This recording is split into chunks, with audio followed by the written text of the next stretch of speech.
रायपुर गांव में मोहन और सोनू नाम के दो भाई रहते थे। मोहन की शादी हो चुकी थी। सोनू अभी कुंवारा था। सोनू, मेरी मौसी की लड़की ब्याह करने लायक हो गई है। बहुत सुंदर लड़की है, तुम्हारे साथ उसका ब्याह कराऊं? अरे भाभी, आप तो हमेशा शादी की बात करती रहती हैं।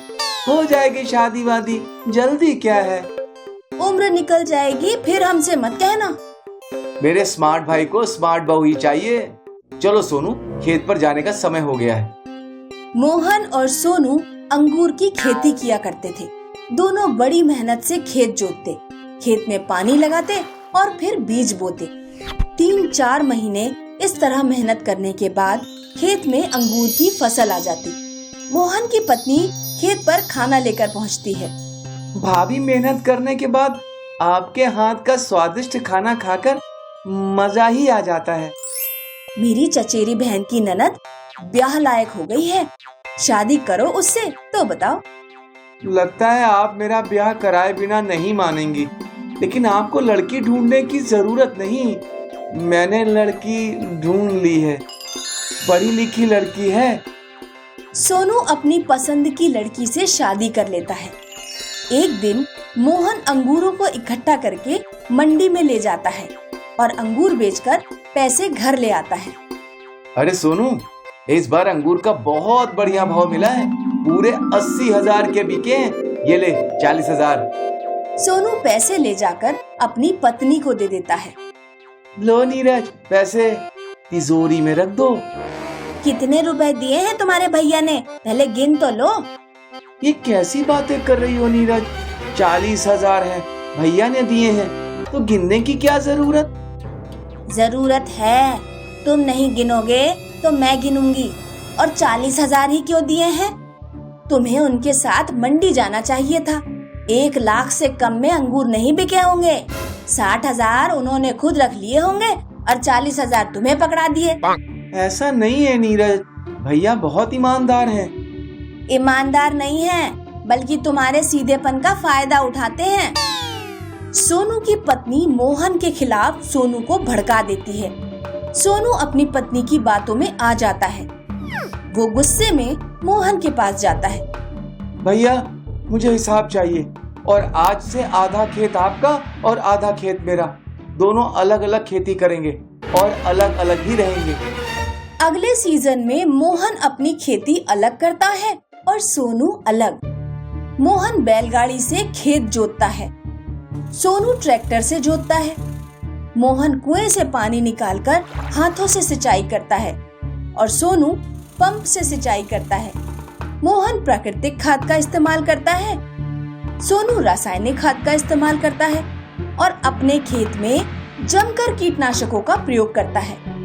मोहन के खेत में बहुत बढ़िया खेती होती है। मोहन के अंगूर बड़े और मीठे होते हैं, जबकि सोनू के अंगूर खट्टे और कड़वे होते हैं। सोनू रात में अपनी पत्नी से कहता है, मोहन भैया का अंगूर इतना बढ़िया हुआ है और हमारे अंगूर बिल्कुल खट्टे और कड़वे हैं। हमने मोहन भैया से अलग होकर अपना ही नुकसान कर लिया। नीरज सोनू की बातें सुनकर चिढ़ जाती है। जब रात में सब सो जाते हैं तो वो मिट्टी का तेल लेकर मोहन के खेत में जाती है और पूरा खेत जलाकर राख कर देती है। अगले दिन मोहन जब खेत पर पहुंचता है तो जली हुई फसल को देखकर खूब रोता है। मोहन फिर भी सोनू और सोनू की पत्नी पर शक नहीं करता। कहीं ये काम सोनू या उसकी पत्नी का तो नहीं?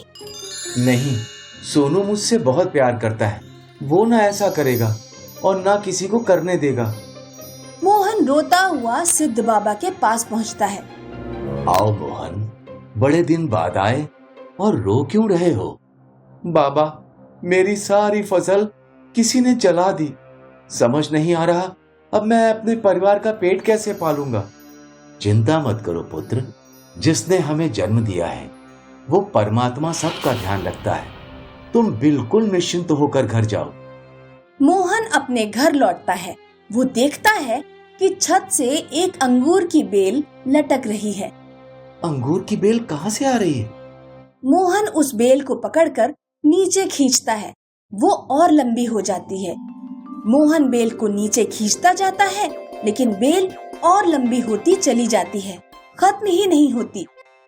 अरे सुनती हो, जल्दी यहाँ आओ, ये देखो अंगूर की बेल। मोहन और उसकी पत्नी अंगूर की बेल में से अंगूर तोड़कर बोरी में इकट्ठे कर लेते हैं। तुम इतने अंगूर जाकर बेच आओ, तब तक मैं बेल खींच कर और अंगूर तोड़ लेती हूँ। जादुई अंगूर की बेल के अंगूर बेचकर मोहन को बहुत फायदा होता है। वो अपनी पत्नी के लिए साड़ी और बहुत सारी खाने पीने की चीजें लेकर आता है। उधर सोनू भी अपने अंगूर मंडी में लेकर जाता है, लेकिन उसके खट्टे और कड़वे अंगूर कोई दुकानदार खरीदते ही नहीं। परेशान होकर सोनू सारे अंगूर फेंककर चला जाता है और घर आकर रोने लगता है। शाम को जब मोहन और उसकी पत्नी खाना खा रहे होते हैं, तो सोनू अपनी पत्नी के साथ उनके घर पहुंचता है। मुझे माफ कर दीजिए भैया, मैंने ही आपकी फसल जलाई थी। हमें माफ कर दीजिए भैया, हमारे घर खाने को कुछ भी नहीं है। कोई बात नहीं सोनू, कभी कभी छोटों से गलती हो जाती है, बड़ों का काम है उन्हें माफ कर देना। मैं तुम दोनों को माफ करता हूँ। अब से हम सब मिलकर ही रहेंगे। जग्गू नाम का एक केला बेचने वाला हीरापुर गांव में अपनी पत्नी और बच्चों के साथ रहता था। जग्गू का परिवार सुबह जल्दी उठ जाता था। पापा, जब सोनू छोटा था तो ये अपने कच्चे में सुसु कर लेता था ना।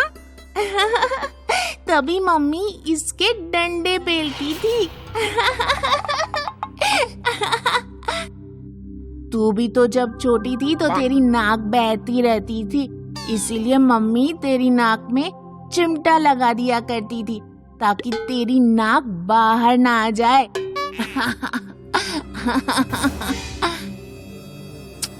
ठीक है बच्चों, अब एक दूसरे का मजाक बनाना बंद करो और जाकर नहा लो।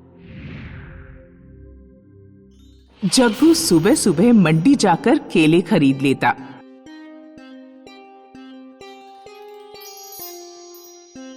फिर वह अपना ठेला सेंट्रल पार्क के गेट पर खड़ा कर लेता। आइए मैडम, बहन जी, बाबूजी, बढ़िया ताजे मीठे केले खाइए। आइए मैडम, बहन जी, बाबूजी, बढ़िया ताजे मीठे केले खाइए, मात्र 40 रुपए दर्जन। जग्गू के केले बिक तो जाते थे, लेकिन उसकी कमाई बहुत कम थी। हमारे दोनों बच्चे बड़े हो रहे हैं, इतने कम कमाई में घर का खर्चा चलाना बहुत मुश्किल हो रहा है। तो मैं क्या करूं? मैं तो हमारी शादी के पहले से ये काम करता आ रहा हूँ। मेरे पापा भी केले बेचा करते थे। आप केले ही बेचिए, लेकिन केले मंडी से मत खरीदिए। मंडी से केले खरीद कर बेचने में आपको ज्यादा लाभ नहीं हो पाता। तो कहाँ से खरीदूं? कहीं से मत खरीदो, अपने केले खुद उगाओ। मेरे गहने बेच दो और एक छोटा सा खेत खरीद कर उसमें केले के पेड़ के बीज बो दो। इस तरह जब हम खुद के खेत से उगे केले बेचेंगे तो हमें बहुत फायदा होगा। जग्गू अपनी पत्नी के गहने बेचकर एक खेत खरीदता है और उसमें केले के पेड़ उगाता है। कुछ दिनों बाद केले के पेड़ बड़े बड़े हो गए और उन पर केले आने लगे। जग्गू अब अपने खेत के उगे केले सीधे ले जाकर बेचता। उसे खूब प्रॉफिट होने लगा। उसने एक नया घर खरीद लिया और अपने बच्चों का एडमिशन एक अच्छे स्कूल में करा दिया। बच्चों, जल्दी सो जाओ, कल हम सर्कस घूमने चलेंगे। उस रात भयानक तूफान आता है और गांव में कुछ लोगों के मकान तक गिर जाते हैं। कहीं तूफान ने हमारे केले के पेड़ों को नुकसान ना पहुंचाया हो। अगले दिन जब तूफान शांत हो गया तो जग्गू अपने खेत पर गया। वही हुआ जिसका उसे डर था। तूफान में सारे केले के पेड़ उखड़ गए थे। अरे ये क्या हो गया? मेरी सारी मेहनत बेकार चली गई। अब मैं क्या बेचूंगा, क्या खाऊंगा, अपने बच्चों की फीस कैसे जमा करूंगा? तभी जग्गू ने देखा खेत के किनारे पर एक पेड़ बच गया है। ये छोटा पेड़ तूफान में बच गया। लेकिन पता नहीं इसके केले अभी पके होंगे या नहीं। जग्गू पेड़ से एक केला तोड़कर उसका छिलका छीलता है। वह देखता है कि अंदर सोने का केला है। क्या मैं सपना देख रहा हूँ? ऊपर से तो यह केला एकदम साधारण केला दिख रहा है और अंदर इसमें सोना है। जग्गू दौड़ता हुआ अपने घर जाता है और अपनी पत्नी को बुला कर लाता है। उसकी पत्नी भी एक केला छील कर देखती है। उस केले में भी अंदर सोना निकलता है। लगता है इस पेड़ के केलों के अंदर सोना भरा हुआ है। सोना देने वाला केले का पेड़ पाकर जग्गू और उसकी पत्नी बहुत खुश हुए। उन्होंने कुछ सोना बेचकर केले के पेड़ों के बीज खरीदे और दोबारा अपने खेत में केले के पेड़ उगाए। तूफान में जिन लोगों के घर गिर गए थे, जग्गू ने उन्हें एक एक सोने का केला देकर उनकी मदद की। गांव में राघव नाम का एक सुनार रहता था। जब उसे पता लगा कि जग्गू के पास एक ऐसा पेड़ है जिसके केलों के अंदर सोना निकलता है, तो उसका मूड खराब हो गया। मैं इस गांव का सुनार हूँ, वो पेड़ मुझे मिलना चाहिए था। उस जग्गू गरीब को ये पेड़ कैसे मिल गया? ये तो वही बात हो गई कि लंगूर को अंगूर मिल जाए। शेर की जगह जंगल में होती है, ऐसे ही उस सोने के केले देने वाले पेड़ की जगह मेरे घर में है। एक दिन जब जग्गू खेत पर जा रहा था तो राघव उसके पीछे पीछे लग गया। राघव ने देख लिया कि खेत में सबसे किनारे पर जो पेड़ है उसी के केलों के अंदर सोना निकलता है। उस रात जब पूरा गांव सो गया तो राघव वह पूरा पेड़ उखाड़कर अपने घर ले गया। उसने वह पेड़ अपने घर में गाड़ दिया।